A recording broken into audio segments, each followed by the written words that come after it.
This story is titled, My Little Girl Took Her Unfaithful Mother's Side During the Divorce and Wouldn't Listen to Me. But 10 years later, she wants her name in my will. I simply told her she doesn't deserve it, and that I already explained everything in the email I sent years ago, which she ignored. Hey everyone, I'm sitting here at 3:30 a.m., and my brain just won't shut up about everything that's happened. This is going to be a long story, so grab some energy drinks or whatever you need to get through this. Let me start with the backstory because you need to understand how we got here.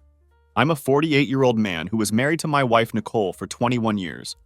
We had a daughter together named Chloe, who's now 23 but was only 17 when everything went completely to hell. I also had a best friend named Kyle. And I mean, this guy was like my brother from another mother, you know? We started our electrical and construction business together from absolutely nothing, building it up through years of hard work and mutual trust. Kyle wasn't just my business partner, he was Chloe's godfather. This man came to every single birthday party, every school play, every important moment in my daughter's life. He was the guy I would have trusted with my life, the person I thought would always have my back, no matter what happened. Well, it turns out that Nicole had been sleeping with Kyle behind my back for God knows how long. 21 years of marriage and decades of friendship, all of it flushed down the toilet because she got bored and he got greedy for what I had built. But here's the part that still makes my chest feel tight whenever I think about it. Watching my 17-year-old daughter choose sides in this mess without even bothering to ask for my side of the story. The divorce proceedings were messy as hell, as you might expect. But Chloe took one look at the situation, listened to whatever poison her mother was feeding her, and decided that Daddy was the villain in this story. I'll never forget the last real conversation we had. We were standing in our driveway, or what used to be our driveway before Nicole got the house in the settlement. I was trying desperately to explain to my daughter that there was more to this story than what she was hearing. I begged her to consider that maybe, just maybe, she should hear both sides before writing me off completely. I thought that surely my own daughter would at least give me the benefit of the doubt, would want to understand what really happened before making her final judgment. Instead, Chloe crossed her arms like some judge passing sentence and said, "Mom told me everything I need to know about you. I don't need to hear your excuses." Those words hit me like a physical blow. That was it. She blocked my number, wouldn't return calls or emails, nothing. As far as she was concerned, I had ceased to exist. Fast forward to about 4 months ago when my Uncle Pete passed away. He was my mom's brother, never had any kids of his own, and ran a small construction and trucking company for most of his adult life. When the will was read, I discovered that he had left me everything. The entire business, all the trucks, the whole operation. It wasn't because we were particularly close or anything like that. I was literally the only family he had left in the world.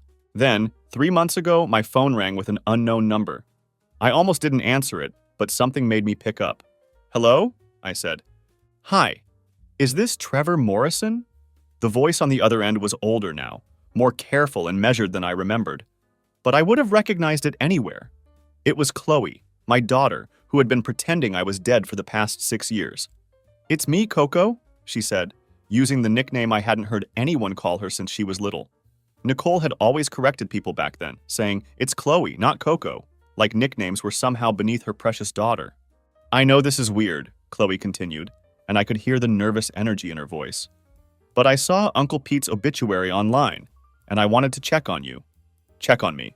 After 6 years of complete and total silence, now she wanted to check on me. The irony was almost laughable. We talked for maybe 20 minutes, engaging in the most awkward small talk imaginable as we danced around 6 years of her treating me like I didn't exist. She asked if we could meet up and have dinner, saying she wanted to talk properly. She mentioned that she'd been thinking about reaching out for a while but didn't know how to do it.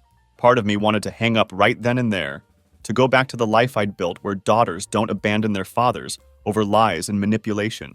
But something in her voice, some quality I couldn't quite identify, made me agree to the meeting. We settled on Sunday night at 8 p.m. "You remember the address?" I asked, then gave her my new address, the one she'd never been to because she had chosen not to be part of the life I'd built after everything fell apart. After I hung up, Maya found me staring at the phone in confusion and concern. Maya and I got married 3 years ago, and she's been nothing short of a lifesaver. She works as a pediatric nurse and has a daughter named Sophia from a previous relationship.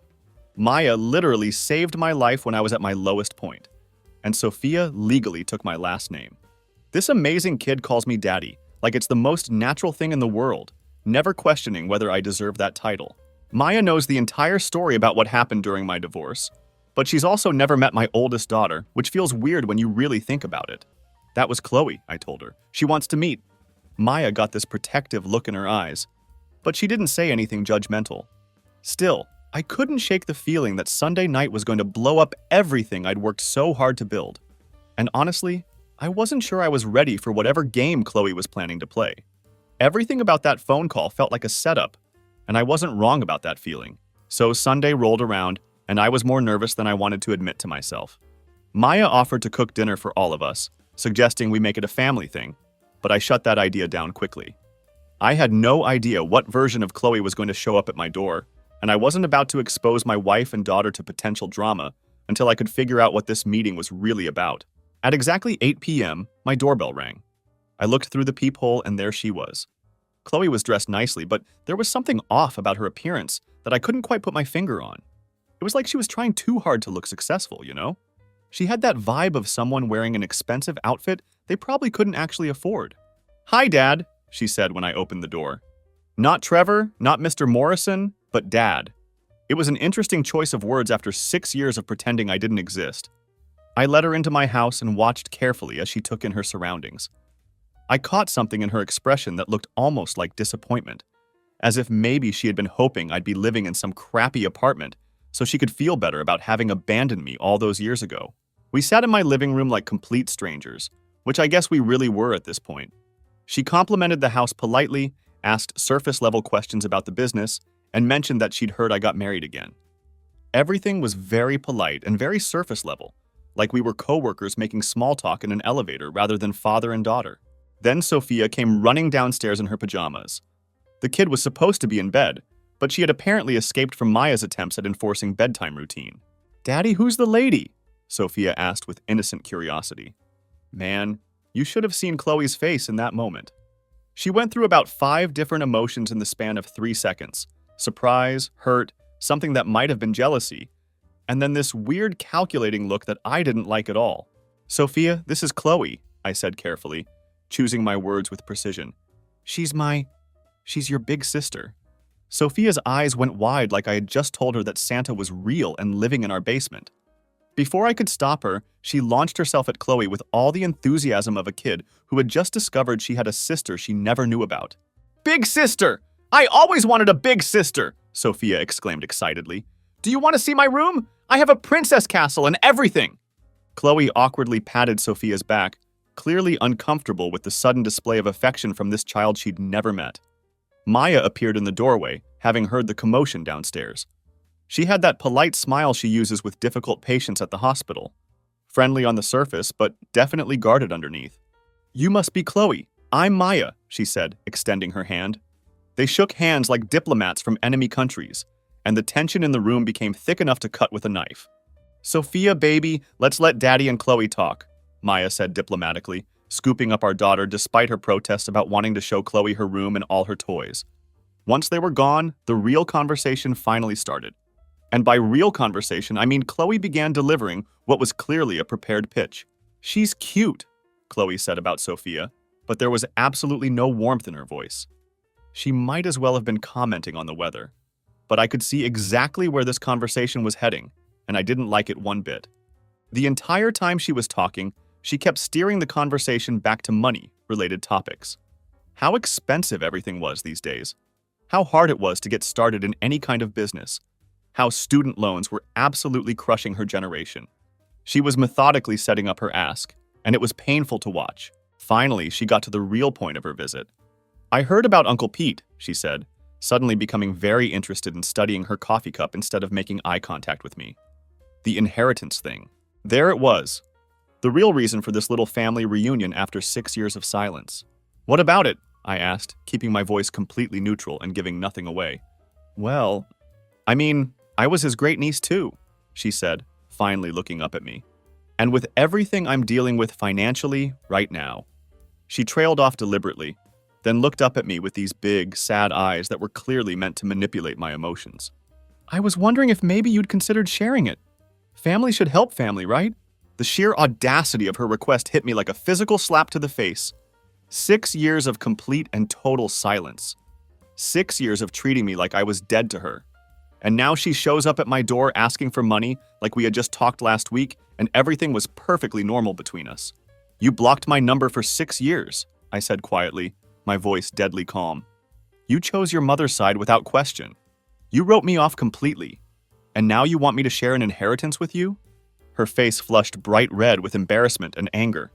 I was young and confused, and Your mother was cheating on me with my best friend, I interrupted, not allowing her to finish whatever excuse she was about to manufacture. And you decided I was the bad guy without asking a single question or wanting to hear my side of the story.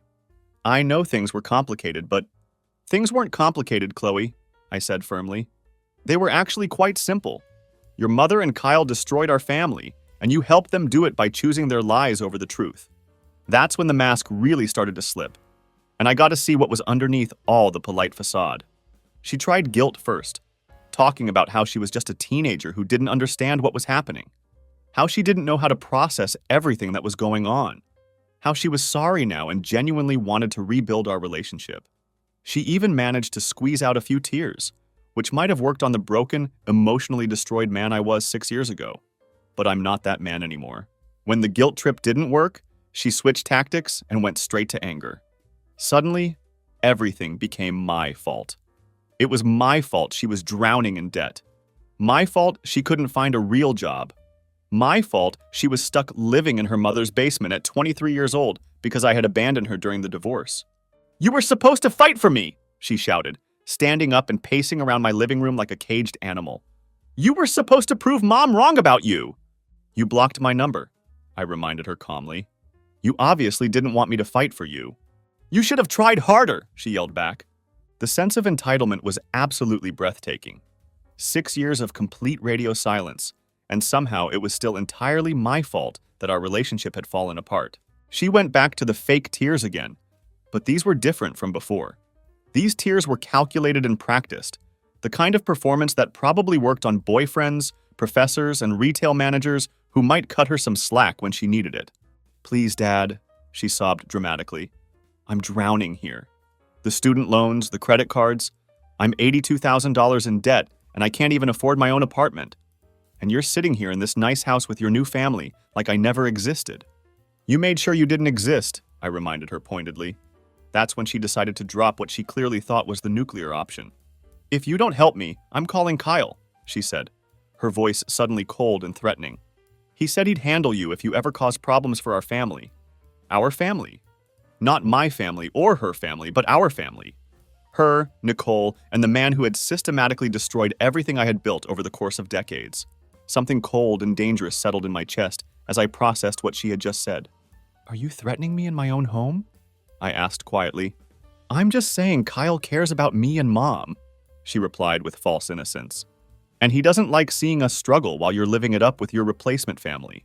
I stood up slowly, my patience finally reaching its absolute limit.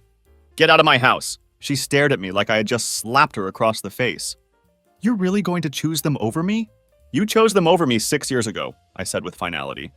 I'm just finally accepting your decision and moving on with my life. She stormed out of my house, slamming the door hard enough to rattle the windows in their frames. Through the glass, I watched her sit in her beat-up Honda in my driveway for about 15 minutes, probably texting someone, most likely Kyle, telling him that his intimidation threat hadn't worked. Maya found me a few minutes later, still standing in the hallway and staring at the door where my daughter had just exited my life once again.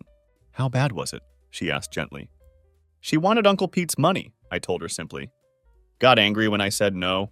What I didn't tell Maya was what I was really thinking in that moment. Chloe had just made a huge tactical mistake by threatening me with Kyle. The scared, broken man they had destroyed 6 years ago was gone, and the man standing in his place had been preparing for this exact moment longer than they knew. They had no idea what they had just set in motion. Her threat to call Kyle wasn't empty, as I would soon discover. The guy actually showed up at my house just 3 days later, playing the role of some discount mob enforcer. So there I was on Wednesday morning, going about my normal routine, when this familiar F-150 pulled up to my curb. It was the same truck Kyle had bought back when our business was doing really well. Back when I thought he was my brother, and not a snake waiting for the perfect moment to strike. The guy got out slowly, trying to look as intimidating as possible with that particular walk that says he thinks he's still the high school football star from 27 years ago. Time and reality clearly hadn't been kind to that delusion. "Trevor," he said, walking up my driveway like he owned the place. "We need to talk." "Do we?" I replied, not even bothering to turn around.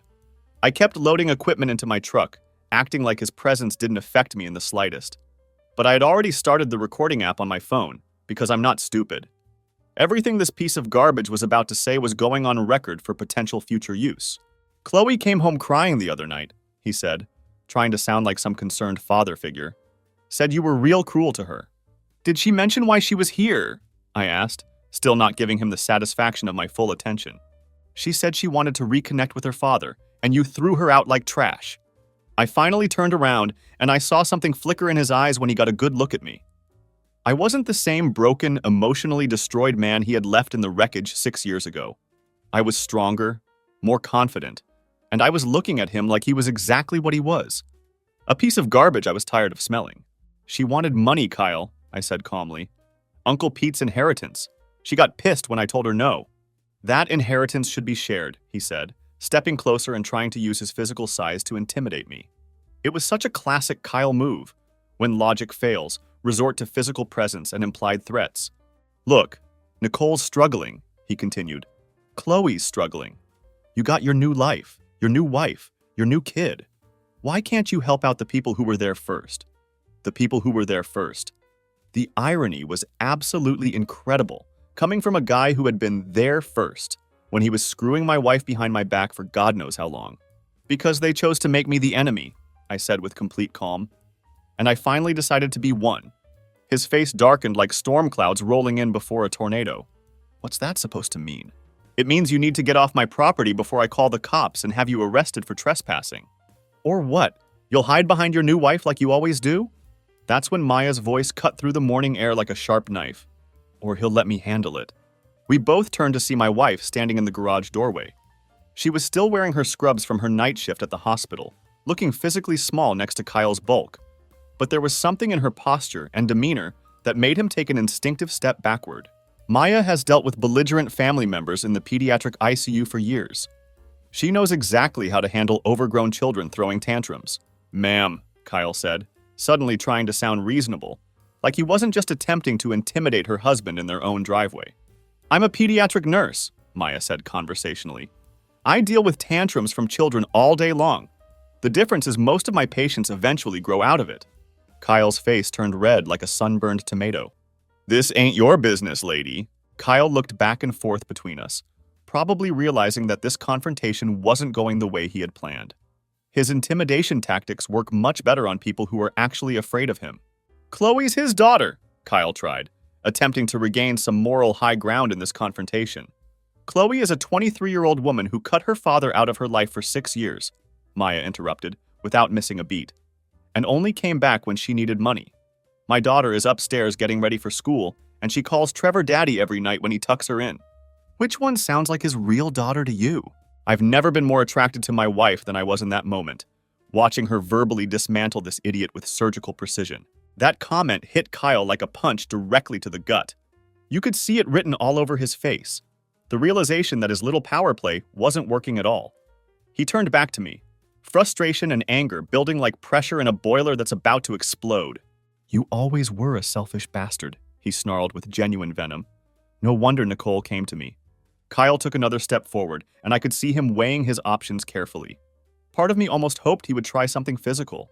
I've been lifting heavy equipment and climbing ladders for 32 years, and I'm actually in better shape now than I was at 42. Plus, I had everything being recorded on my phone. But he's not completely stupid, despite appearances. He knew I was documenting this entire interaction. He knew Maya was watching everything unfold. He knew this confrontation wouldn't go the way it might have 6 years ago, when I was emotionally destroyed and broken. "This ain't over," he said finally, his voice full of impotent rage. "You think you can just steal what belongs to Chloe? We know about lawyers too, Trevor. Keep playing games and you'll find out how expensive they can be." "Is that a threat?" I asked calmly. "It's a promise," he replied. "That money should be going to your daughter, not your little replacement family. And if you won't do the right thing voluntarily, maybe a judge will make you." He stormed back to his truck, squealing the tires as he drove away like the overgrown child he's always been. The neighbors were probably wondering what white trash had just rolled through their quiet suburban neighborhood. Maya came over and took my hand gently. "You okay?" "Better than okay," I told her honestly. "I finally know what I need to do." Kyle had just made his second huge mistake. The first was threatening me in my own driveway in front of my wife. Now he was threatening me with lawyers and talking about judges, making me share money that legally belonged to me and me alone. See, what Kyle doesn't understand is that I've been watching his little trucking operation for the past 6 years. Watching him struggle without me there to handle the actual business side of things. Watching him cut corners and burn bridges with clients. Watching him slowly fail at everything we had once built together. And now, with Uncle Pete's trucking company and all his contacts and client lists, I finally had the tools to show Kyle what real business competition looks like. He wants to play games with lawyers? Fine. I was going to systematically destroy everything Kyle had built. Every client, every contract, every relationship he thought he had in this industry. It was time to remind these people that I didn't survive their betrayal by being weak. I survived by getting stronger, and now they were about to find out exactly how strong I had become. A week later, I got served with papers that are honestly so ridiculous I'm still laughing about them to this day. So there I was last Thursday, going over contracts in my office and handling the usual business operations, when this kid in a cheap suit walked in. He couldn't have been older than 22, nervous as hell and mumbling something about being legally required to hand me this envelope. The return address on the envelope made me crack up immediately. Collins & Associates Legal Services, with a phone number that probably went straight to some strip mall office somewhere. Tony Collins is Kyle's cousin, a real winner of a lawyer with billboards all over town that say things like, "Suing family is still family," and "We fight so you don't have to." This guy is basically the ambulance chaser of family court disputes. The lawsuit itself was pure comedy gold from start to finish. Chloe Morrison versus Trevor Morrison, seeking rightful inheritance, emotional distress, and this part absolutely kills me: financial sabotage. Apparently, I've been secretly undermining her ability to earn a living, which was news to me since I hadn't thought about her worthless self in 6 years. But the evidence they attach to support their case, holy shit. It's like watching someone try to build a legal argument out of Monopoly money and Instagram screenshots. First up, they had printed pages from her Instagram account, showing pictures at expensive restaurants she clearly can't afford. The lawyers somehow think these photos of her fake lifestyle prove she's an entrepreneur with significant earning potential that's being damaged by my actions. The delusion is breathtaking. My personal favorite piece of evidence is a printed email from some community college professor talking about Chloe's exceptional potential in digital marketing. This professor, who probably hasn't worked a real job outside academia in decades, is apparently convinced that Chloe is the next social media mogul, which explains a lot about the current state of higher education these days. There's also a whole section about how my abandonment during the divorce traumatized her and stunted her emotional development, leading to her current financial struggles. Because apparently it's my fault, she racked up $82,000 in student debt for a communications degree that qualifies her to ask, "Would you like fries with that?" And listen to this. They want 40% of Uncle Pete's inheritance, plus damages for lost opportunities and ongoing psychological harm. We're talking about hundreds of thousands of dollars based on Instagram posts and hurt feelings. I called my lawyer, William Hendress, immediately. This guy has been handling business disputes for 22 years and has seen every kind of family drama you can imagine. His reaction when I read him the lawsuit over the phone was priceless. "Trevor, please tell me this is a joke," he said. "Afraid not, William. What do you think?" "I think your daughter's lawyer learned everything he knows about law from watching Judge Judy," he replied. "This thing won't survive a preliminary hearing. The judge is going to throw it out so fast it'll leave skid marks on the courthouse floor. How long until we can get it dismissed? Give me 2 weeks to file the response. This is so frivolous I might ask for sanctions against their lawyer." William's confidence made me feel better, but honestly, the lawsuit itself wasn't what was bothering me. It was the principle of the thing. These people had destroyed my family 6 years ago, and now they wanted to come back for seconds. They wanted to drag me through court because I wouldn't bankroll their failures and poor life choices. That's when I decided it was time to teach Kyle a lesson he would never forget. See, what none of them knew was that Uncle Pete didn't just leave me truck sitting in a warehouse somewhere. He left me 40 years of industry knowledge, client relationships, and most importantly, very detailed notes about the local trucking business. This included which companies were struggling, which clients were unhappy with their current service, and why certain operations were failing. Kyle's trucking company had been on Uncle Pete's radar since the divorce. Pete had been watching him try to maintain the standards I'd set when we were partners, watching him cut corners and burn bridges with clients. Uncle Pete's notes were basically a detailed roadmap of Kyle's weaknesses and failures in the business. So the next day, I started making calls. My first call went to Jim McKenzie, who runs the biggest construction outfit in the county. Jim had been using Kyle's services for 3 years now, ever since Kyle undercut my old rates by 15% to steal the contract away from me. "Trevor Morrison, good to hear from you, man," Jim said when he picked up. "How's the electrical business treating you?" "Can't complain, Jim," I replied. "Actually, I'm calling about something else. I inherited my uncle's trucking operation a few months back and I'm looking to expand. I heard through the grapevine you might be having some delivery issues." There was a long pause on the other end. "Who told you that?" "Word gets around in this business," I said carefully. "Materials showing up late, equipment not properly secured during transport. That kind of thing hurts everyone's reputation in this industry." "Kyle promised he'd get those problems sorted out," Jim said, but I could hear the frustration in his voice. "How's that working out for you?" I asked.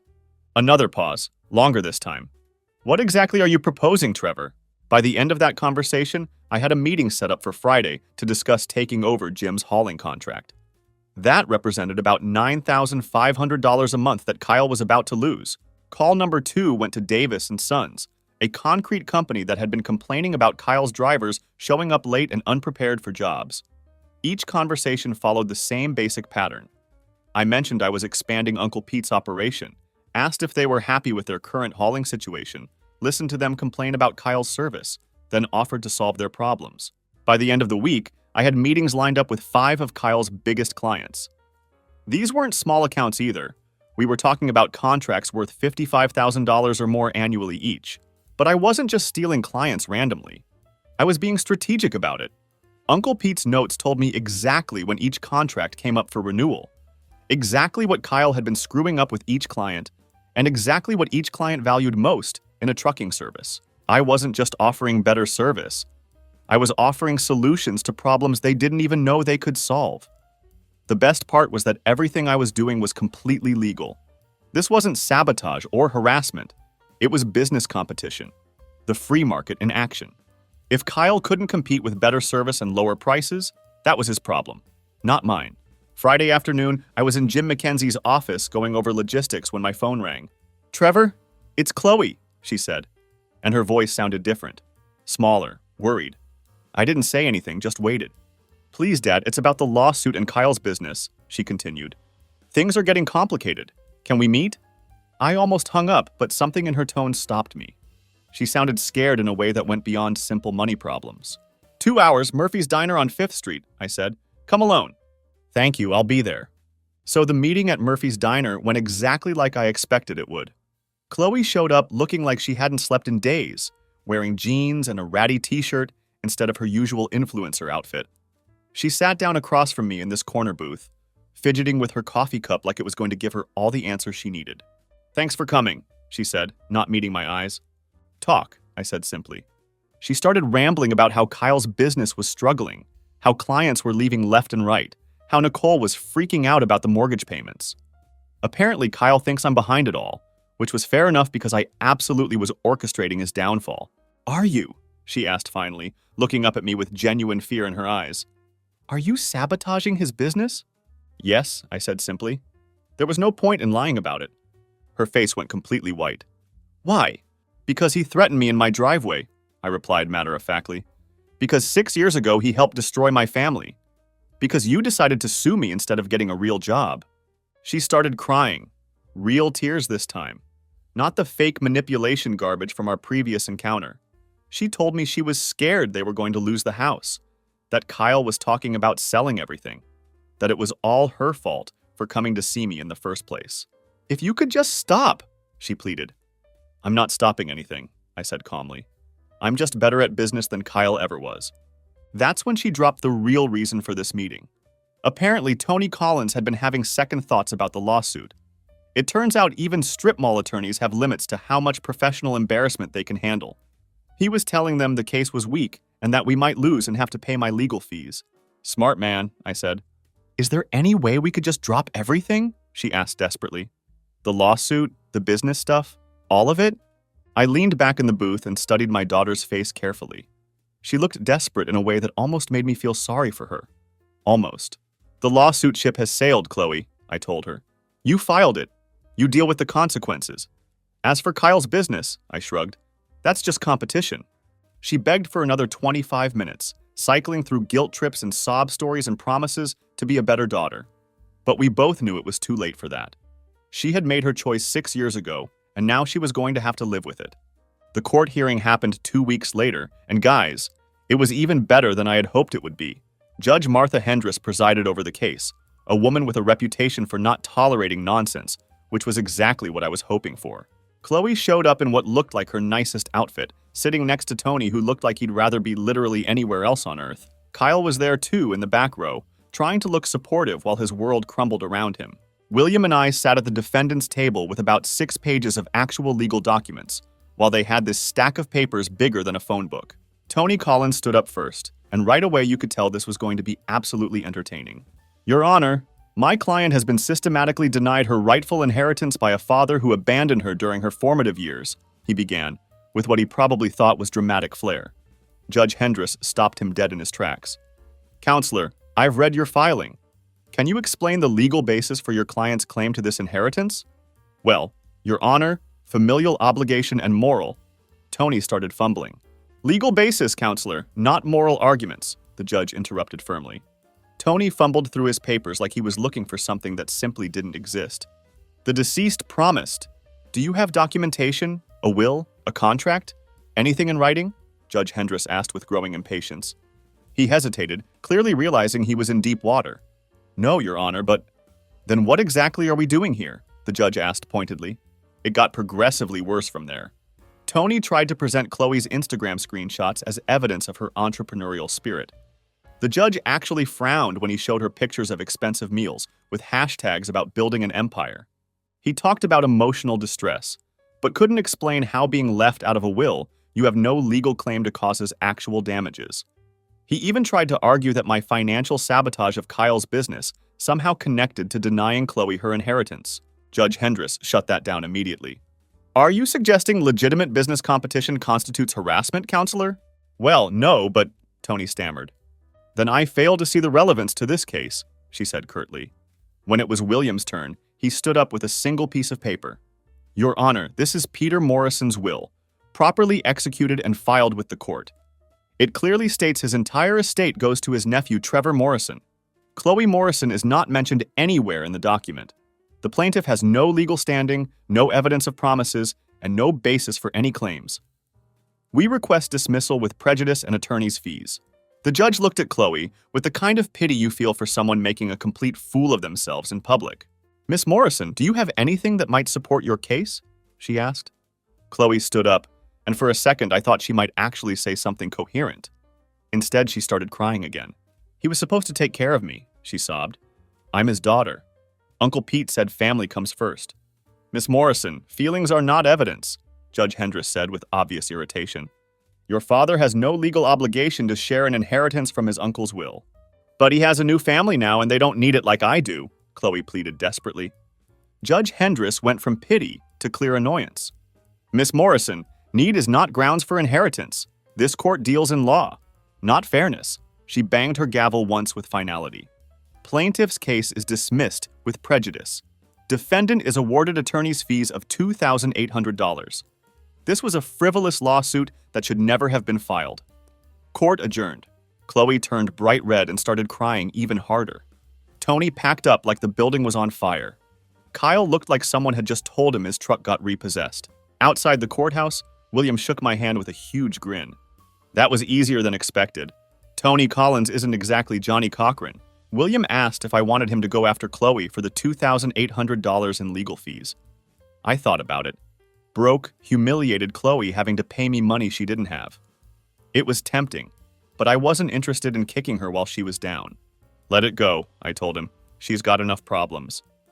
Kyle, on the other hand, was about to discover that his problems were just getting started. It turns out that when you start losing major clients, banks and insurance companies start asking uncomfortable questions about your business viability. 2 weeks after the court hearing, I got a call from Carlos, one of Kyle's drivers who had been trying to poach from my operation. "Mr. Morrison, I think I'm ready to take that job offer," he said. "What changed your mind?" I asked. "Kyle's checks started bouncing," Carlos replied. "Yesterday he told us he might have to lay off half the drivers. The place is falling apart, man." I hired Carlos on the spot. Carlos gave me the inside scoop on just how bad things had gotten over at Kyle's operation. Kyle was down to 3 regular clients, scrambling to make payroll, and talking about selling trucks just to stay afloat. He'd been cutting maintenance, skipping insurance payments, and basically doing everything you're not supposed to do in the trucking business. "He keeps ranting about you," Carlos told me. "Says you're sabotaging him, that he's going to get you back somehow. Clients just walk away when he starts that crazy talk. Nobody wants to deal with that kind of unprofessional behavior." 3 weeks later, Kyle's trucking company officially filed for bankruptcy. I knew this because his last remaining driver showed up at my office looking for work, carrying stories about Kyle having complete meltdowns in front of the few clients he had left. The house went up for sale the following week. Nicole's Facebook page went from humble bragging about her entrepreneur boyfriend to desperate posts about downsizing for a simpler life and finding joy in smaller things. But the real entertainment came when Kyle got arrested for domestic disturbance. Apparently, neighbors called the cops after hearing shouting and things being thrown at Nicole's house. Kyle spent the night in jail before Nicole bailed him out the next morning. It turns out stress makes people show their true colors, and Kyle's true colors included screaming at women and breaking furniture when things don't go his way. The divorce papers got filed 3 weeks after that incident. Nicole Morrison versus Kyle Collins, citing irreconcilable differences and financial instability as the primary reasons for the dissolution of their relationship. But here's the best part of this whole saga. Nicole caught Kyle cheating. Some waitress from the truck stop diner, and she caught them in his truck behind the Walmart, like a couple of teenagers sneaking around. It's funny how guys like Kyle never change their patterns. They cheat on friends, cheat on business partners, cheat on wives. It's all the same to them. The best part of my revenge, though, was when I announced a scholarship fund last month. I called it the Sophia Morrison Fund for Faithful Children, specifically for kids from broken homes who stayed loyal to the parent who deserved it. The local newspaper did a nice piece about it, and we've already got our first recipient lined up. Justice had been served, guys. Sometimes the good guys actually do win in the end. Then, 3 months later, Chloe showed up at my office again.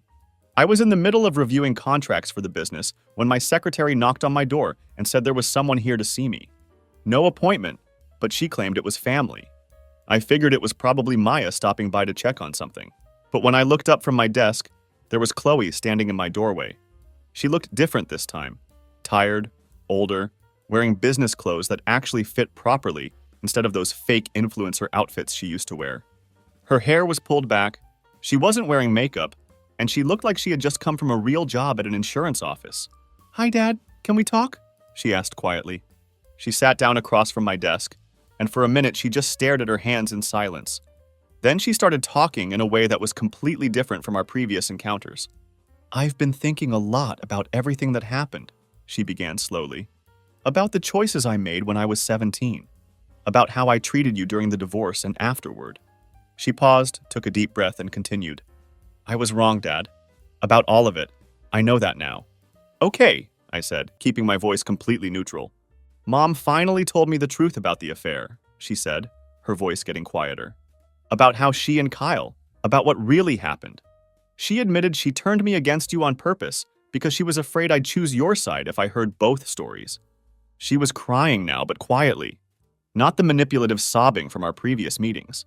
"I threw away 6 years with my father," she continued, "because I was too proud and too stupid to ask questions. Because it was easier to believe you were the bad guy than admit my mother had lied to me about everything." She looked up at me with red, swollen eyes. "I know I don't deserve it. I know I probably burned that bridge completely. But I need to ask, is there any chance you could forgive me?" It was a simple question delivered without manipulation or hidden agendas. Just a daughter asking if her father could find it in his heart to give her another chance. And guys, that's exactly why it was so dangerous. See, this version of Chloe was much harder to dismiss. She wasn't asking for money or making excuses. She was taking responsibility and asking for something I actually had the power to give. "I can forgive you, Chloe," I said carefully. "I already have, actually. But forgiveness doesn't mean relationship. Forgiveness doesn't mean pretending the last 6 years didn't happen. I understand that, she said quietly. But do you? I asked. Because you chose them over me when it mattered. You believed their lies without asking a single question. You sued me in court and tried to take money that was never yours. You threatened me with Kyle when I wouldn't play along with your demands. Her face crumbled a little more with each point I made. And now that their ship is sinking, I continued, you want to jump to mine. That's not growth, Chloe. That's just survival instinct. That's not why I'm here, she whispered. Then why are you here? She didn't have an answer for that question, which was answer enough for both of us. Later that evening, back at home, I looked out the window where Sophia was in the backyard teaching our neighbor's dog to sit. She was patient with him, encouraging, never giving up even when he didn't understand what she wanted. That's what real love looks like. Consistent, reliable, unconditional. Because I already have a daughter who chooses me every day, I told Maya when I recounted the conversation. I don't need one who only chooses me when it's convenient. And that's where my story ends, guys.